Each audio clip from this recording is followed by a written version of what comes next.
Today's topic is computer networks, but before we talk about that, let's go back and look at the Shannon-Hartley limit one more time. This was an equation that told us that the channel capacity is equal to the bandwidth by the log of base 2 of 1 plus the signal to the noise ratio, where, and be sure to make a note here, that this is the signal to noise ratio in absolute terms. It is not in dB. Having said that, recognize that your instructor will most certainly give you the signal to noise ratio in dB and expect you to convert it into absolute terms before using the Shannon-Hartley limit. Graphically, the Shannon-Hartley limit looks something like this. On the horizontal is signal to noise ratio, and on the vertical is channel capacity. There is a line that looks something like that. Our radio communication is only valid in this area here. For example, given a certain signal to noise ratio, there is an associated maximum channel capacity. By the way, there was another equation associated with this. That was Hartley's law, which told us the channel capacity is 2 times the bandwidth log base 2 of n, where n is the number of levels which are used to transmit our signal. An example of those levels can be found in quadrature phase shift keying. That's quadrature phase shift keying. You'll recall that there is a vector where that vector can point to one of 4 positions at any given time. As far as this chart is concerned, those levels appear as horizontal bars. For example, n is equal to 2. If we had this signal to noise ratio, right, if we were operating at this point right here, we would have a certain channel capacity. If we doubled the number of levels, maybe make n equal to 4, we now operate at this point. So for a given SNR, we achieve that capacity. And that's all fine, provided we stay within the Shannon-Hartley limit, which is to say we stay within this area of the chart. Stated another way, you cannot operate at this point here. You simply do not have the signal to noise ratio in order to have that channel capacity. Anyway, back to quadrature phase shift keying, there are 4 unique symbols. At any given moment in time, we can transmit 2 bits. For example, if we let this vector, right, if we're pointing in that position right there, that means we're transmitting the bits 0, 0. Here would be 0, 1, 1, 0, and 1, 1. Let's write that down. There are 4 symbols where each symbol yields 2 bits. Or another way of saying that is log to the base 2 of symbols is equal to bits. You recall, it was at this point here where we introduced baud rate, where 1 over the baud rate, putting this all together, we would say that the bit rate is equal to the baud rate by log base 2 of the number of symbols. For example, if that baud rate was set to 1200 symbols per second, in this particular case with quadrature phase shift keying, we would say there are 2 bits per symbol. With dimensional analysis, that leaves us with 2400 bits per second, or if you prefer, simply 300 bytes per second. While we're here, let's go ahead and work another example. Let's assume a quadrature phase shift keyed system with a signal to noise ratio equal to 20 dB and a bandwidth equal to 500 Hertz. You're asked to find the channel capacity. This is one of those Shannon-Hartley limit questions, but you have to be careful because the signal to noise ratio is given in dB. You're going to need to convert that to linear. That's 20 dB is equal to 10 log of power to the signal over the power of the noise. 2 is equal to log of power signal over power noise, which gives us a signal to noise ratio in absolute terms of 100. Using the Shannon-Hartley limit, C is equal to 500 log base 2 of 1 plus 100. C is equal to 500 by 6.66. That yields 3,330 bits per second, or if you prefer, about 416 bytes per second. As for the number of levels, C is equal to 2b log base 2 of n. 3,330 is equal to 2 by 500 by log base 2 of the number of levels that we require. 3.33 is equal to log base 2 of n. Therefore, n is equal to 2 to the 3.33, which gives us an n of about 10. That's a number we certainly could use, but it'll more likely be shifted to some power of 2, which means we could lower performance and accept n equal to 8, or we could increase the performance at the expense of signal to noise ratio and use 16 levels. With 8 levels, there would be 3 bits per symbol, and with 16 levels, of course, there would be 4 bits per symbol. Well, that takes care of that. Let's move on to the next chapter, where we're introduced to something called a protocol, which is defined as rules and procedures that will allow us to communicate on a network. For example, suppose two computers wanted to exchange information. They might use something called a handshake.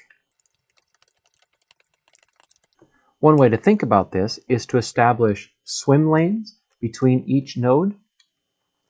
Let this be node 1 and node 2. In this particular case, node 1 is going to send node 2 some data. The first step is to send a signal that says, "Get ready." So that message goes over to node 2. Node 2 says, "Sure, ready." That message, of course, goes to node 1. Node 1 says, "Okay, here's data set number 1, which is sent to node 2. Node 2 replies, "Okay, message received. Here's some more data. Okay, got it. I'm all done." And node 2 will respond with a goodbye statement. So that's an example of a handshake. It's two machines working together to pass information in a coordinated manner. That is a protocol. It's a set of rules that must be followed in order for that information to flow on the network. As we move forward, we're going to look at two different protocols. One is TCP, and the other is IP, which is Transmission Control Protocol and Internet Protocol.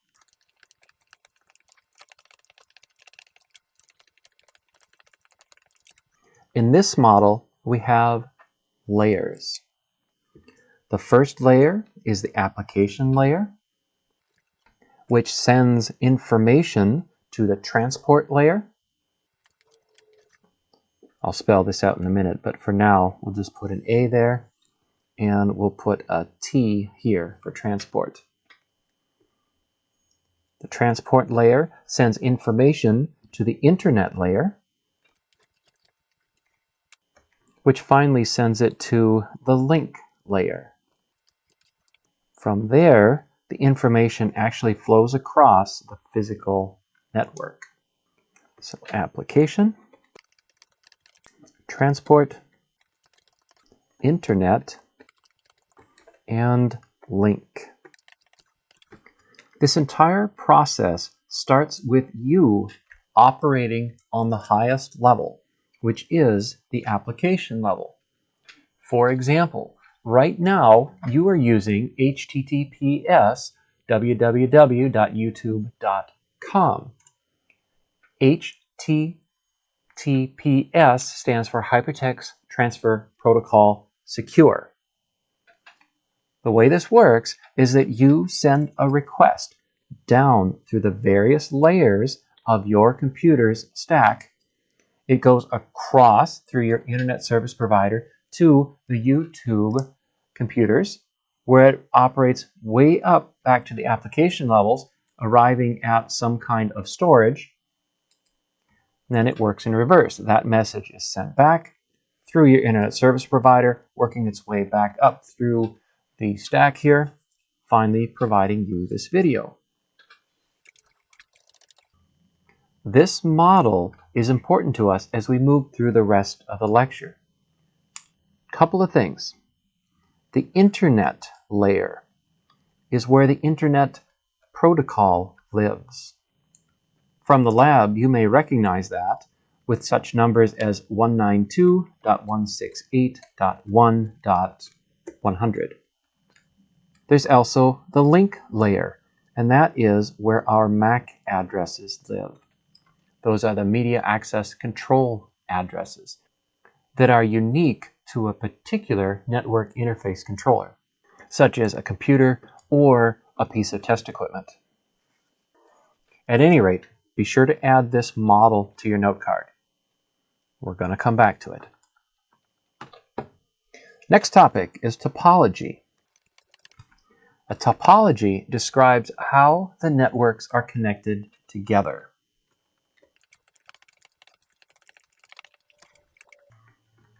A very simple way to connect computers is known as point-to-point. Here, there are two nodes connected with one link. That's nodes, in this case, two of them, and the link. For your quiz and exam, the number of links is equal to n divided by 2. In this case, there are two nodes, so there's one link required. Next, we encounter the bus topology. This time we have multiple nodes, all connected together on a single bus. Call this the bus. We still have nodes and links. The number of links is equal to the number of nodes. The ring topology has multiple nodes, where each node is connected to a link to its neighbor. Like the bus topology, the number of links is equal to the number of nodes. The star topology has multiple nodes, but this time there's a node in the center, where each node is connected to that center node. The number of links is equal to the nodes minus 1. In a typical configuration, you might call this the server node, and these nodes on the outside as the user nodes. The final topology is the full mesh. As before, multiple nodes. This time, every node is connected to every other node. So end up with something that looks like that. The number of links is equal to n by n minus 1 divided by 2. In this particular example, we have 5 nodes, which means we'll have 10 links. So 1, 2, 3, 4, 5, 6, 7, 8, 9, and 10. Where number 10 is that link right there. As you can imagine, there are many connections in a full mesh. In many cases, it's easier to leave out some of those connections, so you end up with something called a partial mesh. As we talk about these links, understand that we're talking about hardware. Specifically, we're talking about cables, of which there are many different kinds, as seen on this Wikipedia page. One common cable is the twisted pair. Here in the foreground, you can see the blue and the white with blue stripe that have been twisted together. I'll talk about what that means in a moment. Fiber optics is common, but that's something we'll talk about in our next meeting. Coax cable is occasionally encountered. Here you have the center conductor, an insulation, and then a shield that surrounds the cable, and then the jacketed insulation to protect everything. So for our cables, we had twisted pair that may or may not be shielded. If it is shielded, you might see the acronym STP, which is shielded twisted pair. There was fiber, which is a conversation for another day, and occasionally you'll see coaxial cable. By the way, this twisted pair looks something like this, where 2 wires are run in very close proximity and they are twisted together. The idea with twisted pair is that any noise that's felt on one wire will also be felt on the other. Now, when the signal is recombined on the receiver side, the receiver can take out any noise that's common to both wires, which is good because it provides a low noise channel, but nowhere near the low noise capability of fiber optics, because fiber does not suffer from electromagnetic interference. I should mention the different categories of Ethernet cables. We'll classify the cable by category, by type, and by the associated bandwidth. A long time ago, you could buy a Cat5 cable. It was unshielded, twisted pair, and it had a bandwidth somewhere between 10 and 100 megabits per second. I should mention that the word bandwidth gets abused quite a bit. It's very important that you look at the context in which the word is used. Earlier, we defined bandwidth as an F2 minus F1, where we're talking about the band of frequencies. In this particular case, when we're talking about Ethernet cable, we're talking about the speed at which information is passed. It's the same word, but it means 2 very different things depending on the context. Cat5e was again unshielded twisted pair. It was good for 1 gigabit per second. Then came Cat6, which was unshielded twisted pair, or it could be shielded twisted pair. Again, good for about 1 gigabits per second. Now we're up to 7, which is shielded twisted pair, which is good for about 10 gigabits per second. As for SSTP, that means each pair is shielded. And then there's a shield placed over all 4 pairs. If this is a pair, the pair of wires is placed in a shield. If we change our perspective, we would see 4 shields, each shield with the 2 wires, with all of that surrounded by yet another shield. So that's shield and twisted pair to provide the best possible noise immunity. Moving on, we were talking about hardware. We explored some of the cables that were out there. The next thing we're going to talk about is the network interface card, otherwise known as the NIC. Just about every computer out there will have one NIC. Some will have 2. That computer may have a hardware NIC with an RJ45 connector. That's the one we used in the labs with the little tab that you had to push in order to release it. The computer may also have a wireless NIC. There's a few things you should know about the NIC. The most important is that each NIC will have a media access control address.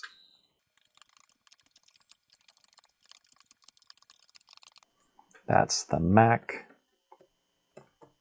address. Each MAC address contains 6 octets, and that's presented in hex. For example, 00, A0, C9, 14, D3, 29. Consider these first 3 terms the identifier, and these last 3 the serial number. You could think of this identifier as a manufacturer's code. If you're interested, this particular block was assigned to Intel. As we walk up that TCP IP model that I asked you to write down earlier, the next piece of hardware we encounter is a repeater. A repeater works something like this. Suppose we have a bit stream.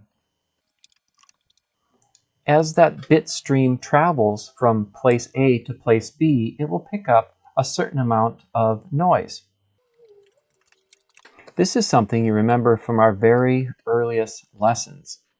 Every channel, it doesn't matter which channel, will be susceptible to noise. Also, every channel will have attenuation. And that's where the repeater comes to play. By running that signal through a repeater, we're able to recover the original signal, clean it up, amplify it a little bit, and then send it out along the way. For example, if you're sending a message here,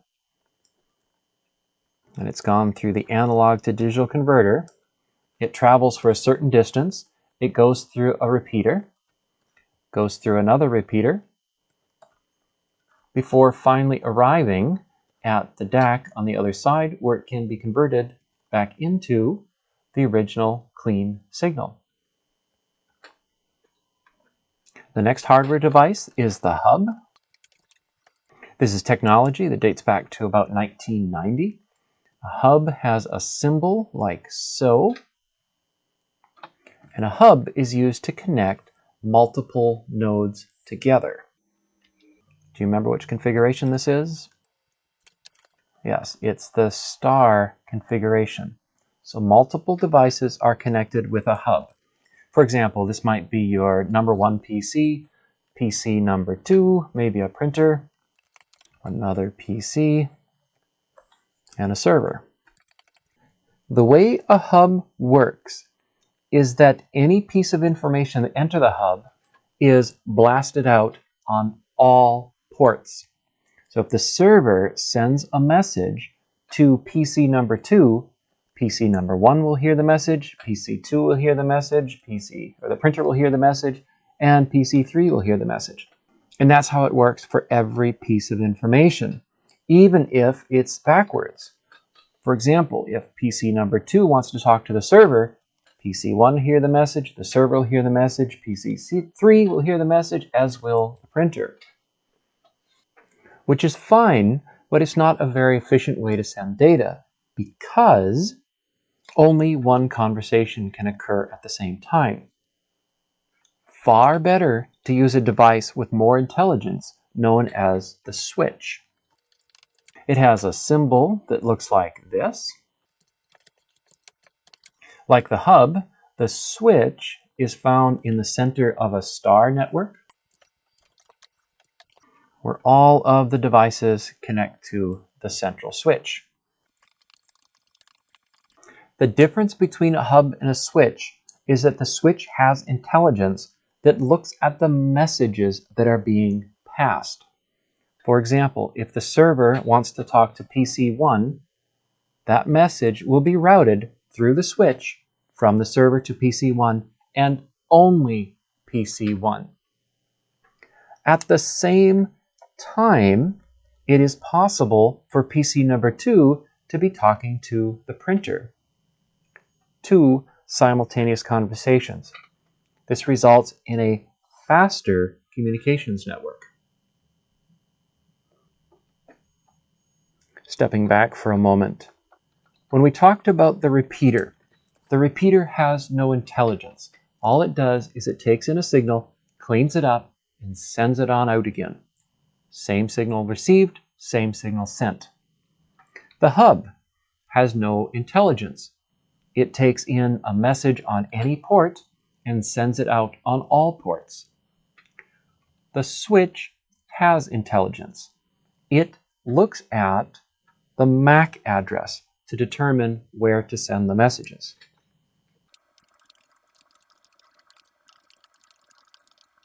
And as we mentioned, because the switch is monitoring the MAC addresses, it can send data only on the specified port. This is a good time to introduce what's known as the Ethernet frame, so you can see how all this works together. The Ethernet frame is a series of ones and zeros. It starts with a preamble. That's the way for the hardware to synchronize to the other hardware. Next is a start sequence. Together, these two bit sequences simply say, wake up and get ready to receive a message. The first part of that message is a to sequence. Then it's a from sequence. Both of these are MACs.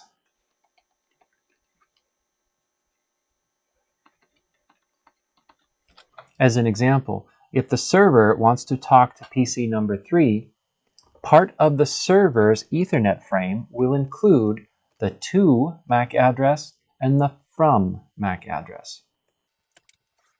As for the rest of this Ethernet frame, we have length, because the frames can be variable length. There will be some data. And then, because things do indeed go wrong from time to time, there will be a frame check sequence.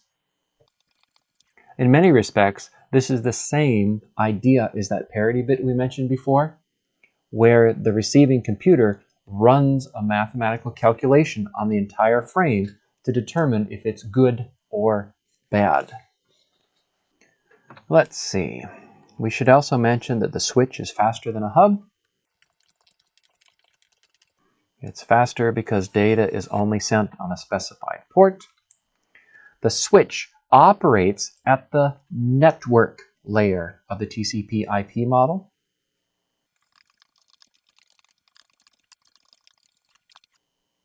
Should also mention that the switch is typically found in the office and in the home environment.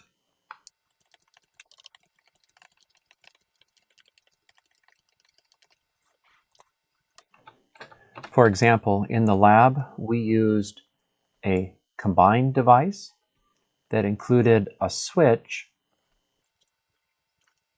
with 3 nodes, including a PC, a laptop, and a waveform generator. At some point in the future, we'll explore the rest of that switch, which includes a router component to connect to the external world.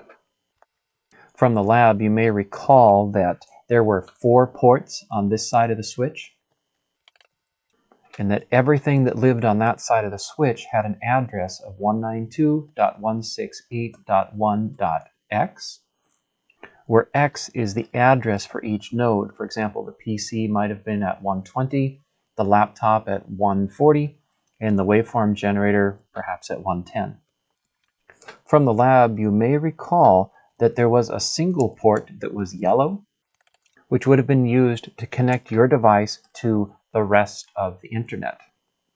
You could say that the router was used to break the network apart.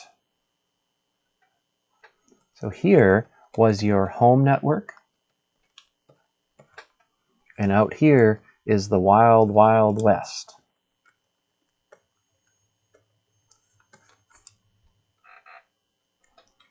Otherwise known as the World Wide Web.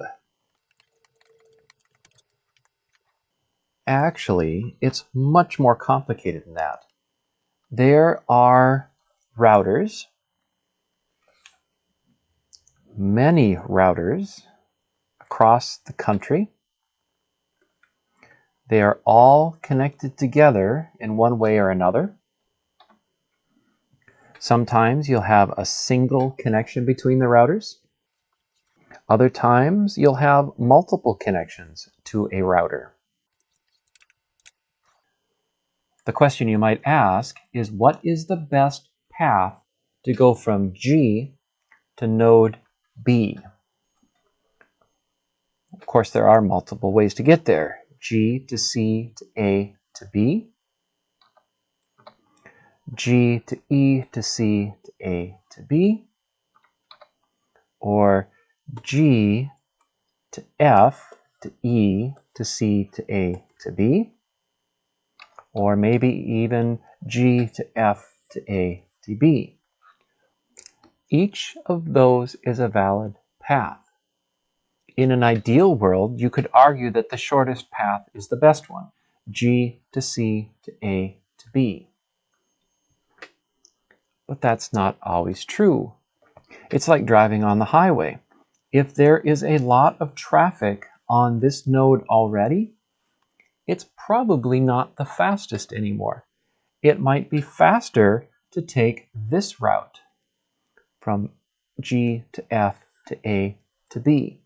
It's longer, but overall faster based on traffic patterns. Understand that we are now talking about routers. Each of these nodes, A through G, would look something like this if we made them larger. As for your notes, routers connect networks. Routers operate at the internet level.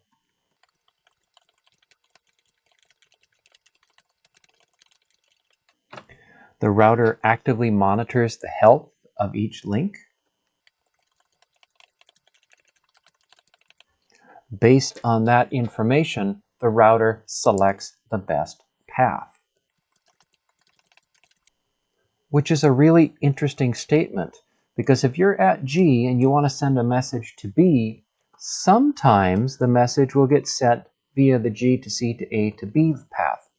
At other times, the message will get sent from the G to E to C to A to B path, or even this way. In fact, this video you're watching has probably been sent on many different paths, and there is a mechanism in the TCP IP model that reconstructs the message in the right order. As you can imagine, it might take longer for the path to go this way than it takes to go this way because of congestion in, say, this link right here. As we close, let's go back and look at that TCP IP model. It consisted of multiple layers, including application, transport, internet, and link. We declared that the switch lives at the link level and concerns itself with things such as the MAC.